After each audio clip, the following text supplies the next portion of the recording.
Friends have been absent for about a week. A good friend of mine passed away suddenly right after the first of the year, and he was also a member of every jam session I put together and my band, the last band. In fact, he was a member of the Bossa Nova project. He had played with luminaries like the Neville brothers, Antonio Carlos Jobim, just to name a few. So the last couple of weeks or so have been hard. They've been dark.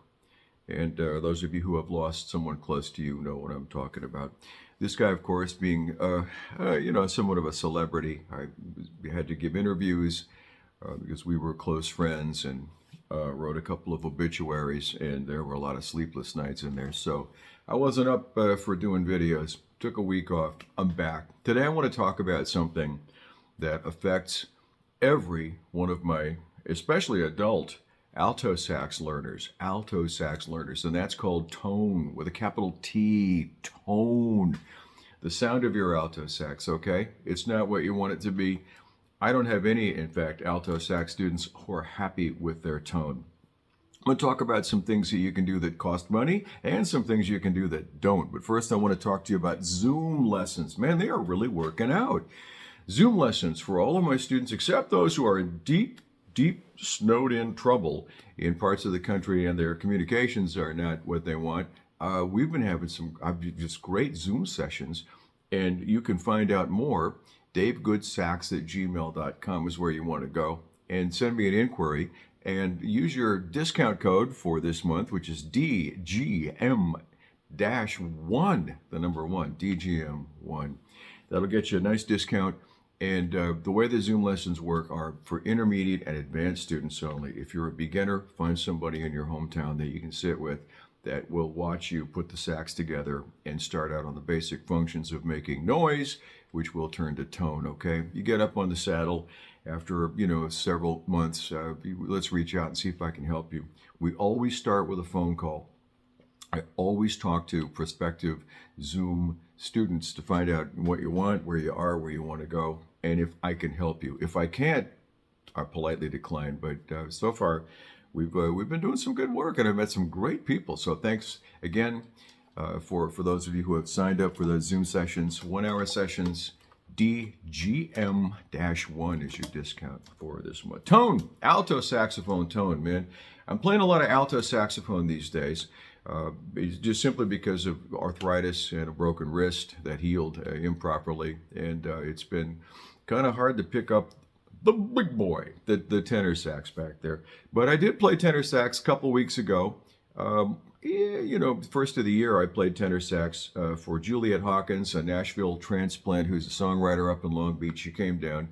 And tenor sax was the voice that she had, was in love with and it fit her songs. That voice fit her songs. So I'll grab the old tenor and lug it out. But mostly these days, I'm playing the alto. The alto sax is a con. Some people call it a naked lady. There's no naked lady. All those little face peeking out there. Can you see that little face? You can see her, right? She's not naked. This is a PG program here.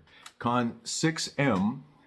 Alto saxophone, and the serial numbers put this at about 1945, 1946, somewhere in that ballpark. Wonderful horn, absolutely wonderful horn. It's got this, you're probably wondering, what the hell is that? Well, this is how you get it in tune or out of tune. You don't pull it off the neck like you would on more modern horns. We have this cool little neck tuner thing, and it actually works on this horn. Yeah, it does. I'm really enjoying playing alto sax again. And so tone comes up a lot for many of my students.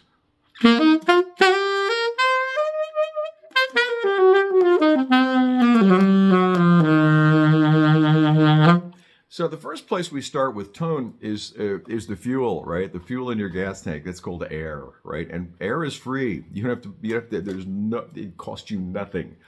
Although this is an election year and things could change. Air right now is free, and most of you are not putting enough air into the alto sax. The alto sax offers no resistance. Look at that, about a 90-degree bend here. And you dump air in, and it just pours right back out, the little bell here. So you need to have a lot of air. That's your strategy. Look at a piece of music or whatever you're playing and think about air. How can I get air into the horn, and how can I support the air, all right? You taking notes? You should be. Air, so important. And I want you to support the air with your stomach. Quit focusing on that word that everybody uses, diaphragm. Nobody knows what a diaphragm is.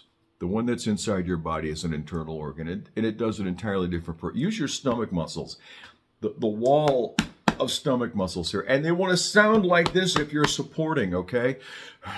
You're supporting, and we can do air exercises together. Excuse me. Sneezing. I don't know what, we have actually real winter finally showed up here.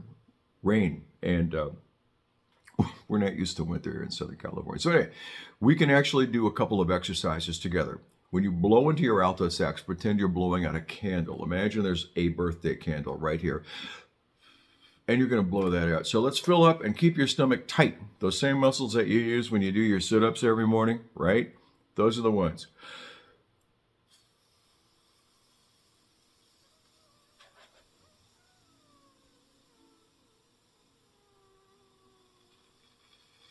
Now, was that damned exciting or what? No, of course not. But that's how you blow into your saxophone and make tone, all right? Do it again. You can do a lot of that before you even pick up your saxophone, all right? Before you even pick up your saxophone, air, get the air, and tighten up your stomach muscles. This is something that is a learned process, all right? It's not normal to do this in real life. No, we don't do this. We talk out of the top part of our lungs. We drive through the Del Taco drive and we go, I have the Del Taco special, but we're not using a lot of air. Well, we need a ton of air to make this saxophone work. That is the basis of tone and intonation, all right? Saxophone ain't going to be in tune if your air is out to lunch, okay? So you can work on that, and you can also do long tone exercises. I'm going to show you a long tone exercise in a minute here. You can do, and there are as many long tone exercises as there are people recording videos like this one and putting them on YouTube. Every sax player has a different long tone exercise that is guaranteed to work, right? Well, they're not. You got to figure out the ones that work for you. Why you? Because your head is a different shape. You know, all of this business right here, your sinuses, all that nonsense, everything, your physical, your lung, your stomach, everything is different. Yours is individual to you, right? All right. Second thing is posture. Is that number 2? All right, posture. Let's think about number 2. I have a lot of students that sit back like this. And they're looking down here. The stand is down here somewhere, and they've got the horn here. And I don't know why that is. And what you're doing is pinching off the reed. You want this is the buzzer here, right? This is 90, let's say 90% of the sound of what you're going to do is your mouthpiece and your reed combination. We'll get to that in a minute, but so if you're sitting like this and your head is cocked back and you're pinching off a little bit of that, you are not David Sanborn. He plays like that. You do not, all right? Ain't gonna work. You want this thing to come straight out of your mouth.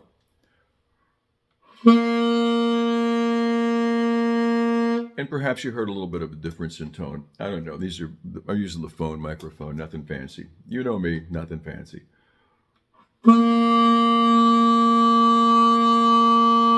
You do not support the horn with your thumb. No, the neck strap holds it, right? You push the horn away from you with your right hand.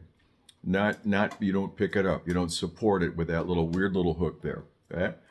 If you can, get rid of it. If you got there are tools now that allow you, if you have an adjustable thumb post, to put that really cool flat panel piece in, and I don't know the name of it, but I've seen it and I love it. If I could, in 1946 they made these. These were one with a horn, so it ain't going anywhere. But anyway, posture. So we got 2 things working here. We get better air, right? And that happens throughout your performance. You don't just take one breath and try to make it through the whole thing on this one breath. You take breaths. So your strategy is going to be how to breathe, right? And it's going to mess you up in the beginning, right? Because you're not used to doing that, right? You're not used to, so you will learn in time how to stop and how to suck air that, in a way that doesn't interrupt your playing, all right? And you can do, there is an exercise it's fairly valuable. If you're still doing scales or arpeggios or whatever, try to do as many of them as you can in one breath. as many as you can at, let's say, 60 beats per minute. Good old Bob Reynolds and his 60 BPM, right? Hey, if it works for him, it works for us, right? 1, 2, 2, 2, bump. And see if you can get through and keep track of that. How many laps around the block can you take on those scales on one breath? That'll help you expand, right? And again, long tones, like I said, there are as many long tones as there are people posting videos on YouTube. But there's a great long tone exercise. It was not invented by me. This is Sigurd Rascher. That's actually the guy's name, and he wrote a book called Top Tones for the Saxophone. In the very beginning of the book, we talk about that low B flat. You find that low B flat, all right? Everything is closed. Every key is closed. And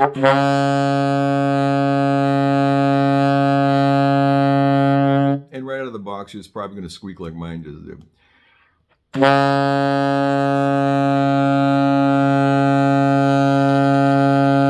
So posture, air, pushing with your stomach.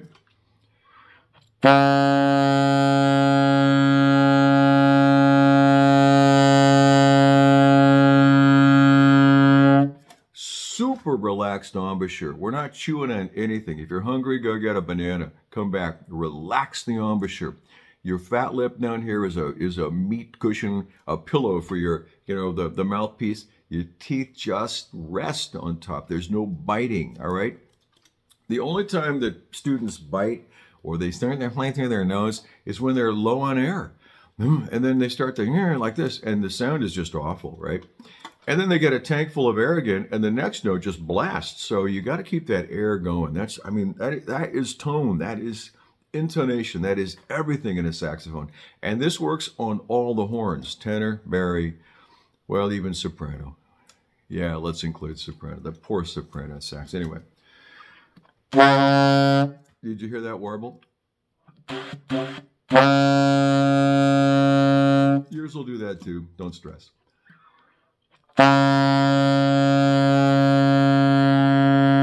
Now, while you're fingering low B flat, you don't change a thing and you don't use your octave key. You're going to jump, you're going to just change your air and your direction of your air or your embouchure slightly and play middle B flat while you're fingering low B flat.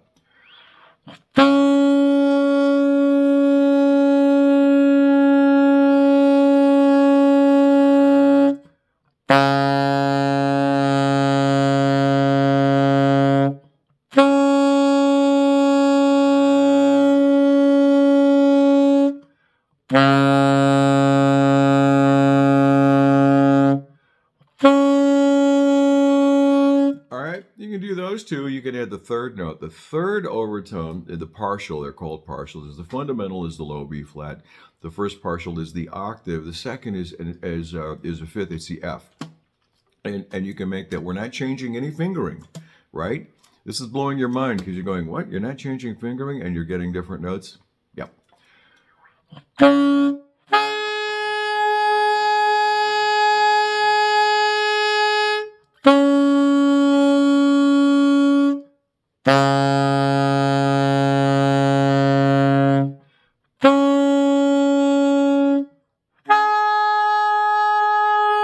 Just those three. And when you can be that clean with them and move around, as Sigurd instructs in the book, then you can move on to the fourth and, all the rest of them.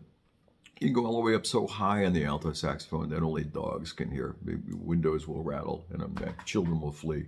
But let's not go there today. Just those three. Now, I've talked about this before, and I'm bringing it up again because it's vital to your tone. This is a long tone exercise that kills, and it puts you at the head of the line.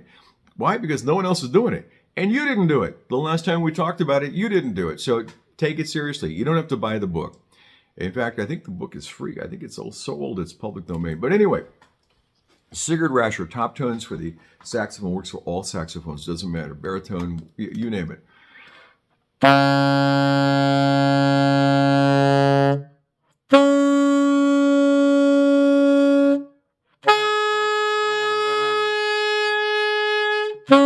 I'm changing the embouchure just slightly, and the air is speeding up as I go up the scale from that low B flat, okay?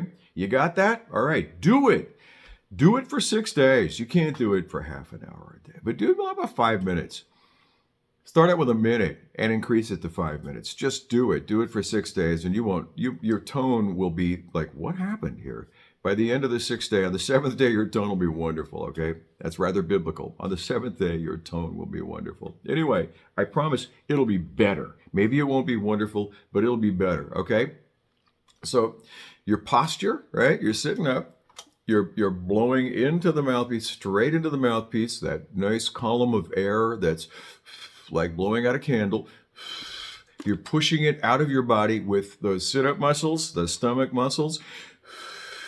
You're not pushing with your face. You're not just taking little gaspy breaths to, just talk like we're talking right now. So this is huge. What you just have here is huge. Let's talk about equipment just for a minute. Well, no, hold on. Yeah, we'll talk about equipment. I'm sorry, I'm all over the board here today. But reed and a mouthpiece, okay? I'm assuming that you have a reed and a mouthpiece that you like. I use plastic cover reeds. Do I recommend them to you? No, they work for me. I like them. They work for me. I've been using plastic cover reeds for eons now. I've got them on the tenor sax, got them on the alto. I don't recommend them. There are, again, as many species of reeds as there are people posting on YouTube.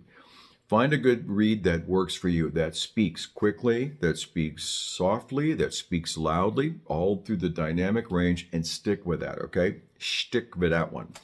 Mouthpiece shopping, again, when I look at mouthpieces and I see the financing plans on some of them, yes, you can make small, easy payments for the next year. I think, yeah, right. Anyway, a lot of wonderful, this is a Meyer Brothers mouthpiece, Meyer, M-E-Y-E-R. Am I recommending it for you? No. I happen to like it. It works for me. This is a Meyer 7 medium. It works for me. So far, so good, right? But there are lots of really good mouthpieces. Some of them are made of metal. Some of them are made of plastic. Some of them are made of a hard rubber. I have no idea what that is, but it's a little bit different than plastic. And some of them, are in the $150. I think a Meyer like this one might be $1.50, $150, $120, something like that. They're just marvelous. A lot of my students love the V16s. That's a hard rubber mouthpiece. I think it's hand finished. The links, auto links are superb. A lot of the old school mouthpieces have been, studied and reworked by Wally, Dr. Wally. He's got a mouthpiece out, and I think it's based on an old Evelyn of Brilhart. And I think that the other guy, the better sax guy, Jay Metcalf, I think he's got a burning like fire, Alto Sax mouthpiece. A lot of people seem to like that too. Again, based on an older model. Ted Klum, I think, bases his mouthpieces. You can spend a lot of money with these guys, but if you get something that you like, I want you to make yourself a promise. Stick with it for 6 months, all right? Stick with it. Hey, don't, I've got a student that's got 16 or 17 mouthpieces, and he changes every time we talk. And he's struggling to make good tone. It's really hard to continue to change up, the species of mouthpiece and reed and expect, good things to happen. So when you find something that works for you, don't change it. We find that Michael Brecker, David Sanborn, all the, Cannonball Adderley, all the sax players that I really dig, all these people, found something that worked for them and they stuck with that. All right. They stayed with that, and they worked on the other things after they got, used to this, and they got their tone and their sound right. All right. So what if you have no dough? You got no money. You can't afford, the mouthpiece that came with the horn. All right. My gosh, that's okay too. All right. We got no problem with that. The mouthpiece that came with a horn, and whatever, reeds that you can afford, you can still get better tone, all right? You can still improve your tone. And let's talk about one other thing that you can do is how far this goes in your mouth, all right? I put a lot.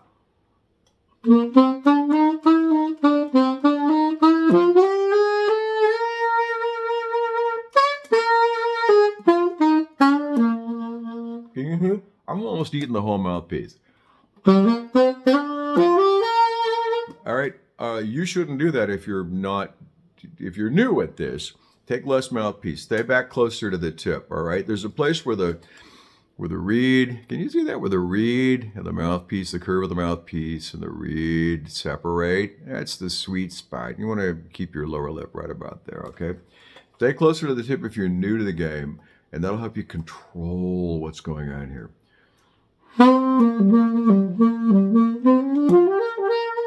Hear the difference in tone? Nothing wrong with that, by the way. It's all about you getting good sound and controlling and building into this. And tone won't happen in a week. I mean, it'll get better if you do what I'm telling you to do, but it's not going to happen in a week. It's going to take some time.